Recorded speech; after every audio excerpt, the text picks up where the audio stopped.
ఉన్నారు కదా వీళ్ళు చేస్తారులే అనుకుంటాం, వాళ్ళు చేస్తూనే ఉన్నారు. అయినా కూడా ఎంత చేసినా కూడా ఇక్కడ ఇంకా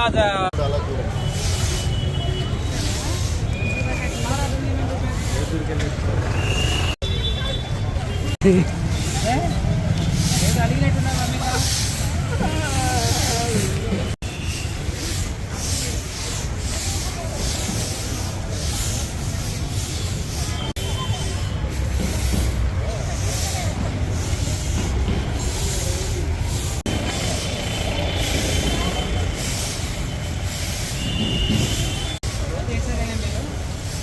అయినా మేము కూడా చేద్దాం.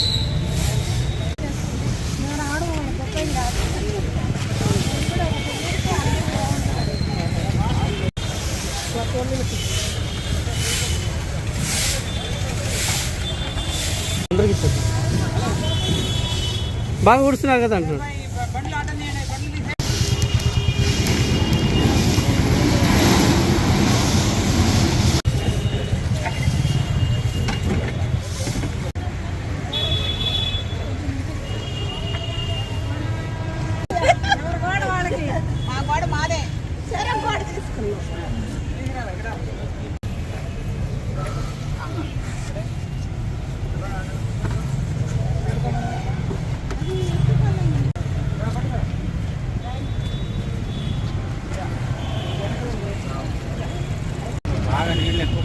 కొద్దిగా చక్కగా కలపంటారా బాబు.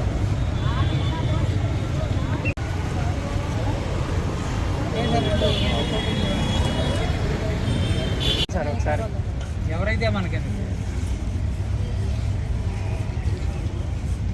ఆధారపడకుండా ఎవరికి వారు స్వచ్ఛంగా ఏ పనైనా కష్టం అనుకోకుండా ఇష్టంతో చేస్తే కష్టమైనా కూడా ఇష్టంగా చేయొచ్చని ఎప్పుడు మన సూపరింటెండెంట్ సార్ చెప్తారు.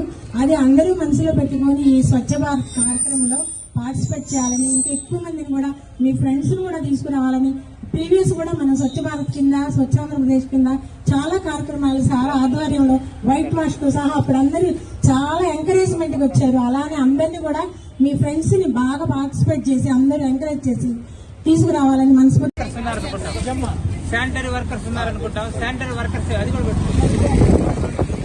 ఆంధ్రప్రదేశ్ ముఖ్యమంత్రి గారు నారా చంద్రబాబు నాయుడు గారు తలపెట్టిన స్వచ్ఛ ఆంధ్రప్రదేశ్ స్వచ్ఛ భారత్ అనే విషయాన్ని మనం గమనించుకొని మన సూపరింటెండెంట్ గారి ఆధ్వర్యంలో మన దగ్గర మన హాస్పిటల్లో కండక్ట్ చేసుకుంటున్నాము. ఈ ప్రోగ్రాం గత 5 సంవత్సరాల నుంచి పెండింగ్ పడి ఉంది.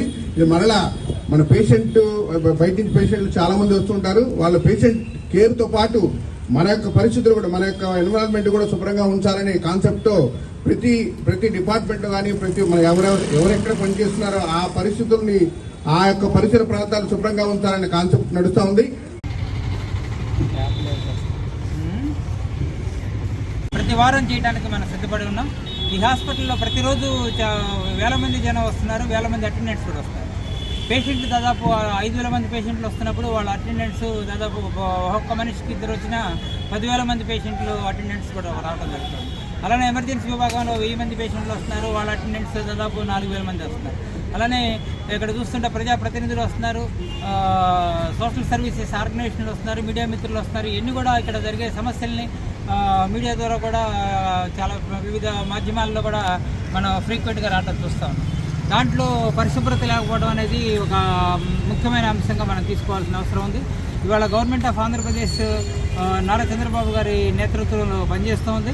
హాస్పిటల్ని బలోపేతం చేయడానికి వాళ్ళందరూ కూడా చాలా పకడ్బందీగా ప్లాన్స్ రచించినప్పుడు మనం కూడా వాటిని స్థిరంగా చాలా మంచిగా మనం అభివృద్ధికి ప్రజల్లో తీసుకెళ్లాల్సిన అవసరం ఉంది. ఒక హాస్పిటల్ని డెవలప్మెంట్ చేయడానికి ఒక బాధ్యతలు మాకు అప్పగించినప్పుడు వాటిని సక్రమంగా చేసి ఎట్లా చేస్తే ఇంకా బాగుంటుంది ఈ గవర్నమెంట్ సెక్టర్ అన్న దాంట్లో కొన్ని సూచనలు కూడా మమ్మల్ని అడిగినప్పుడు మేము చెప్పాల్సిన బాధ్యత మాకు ఉంటుంది. కాబట్టి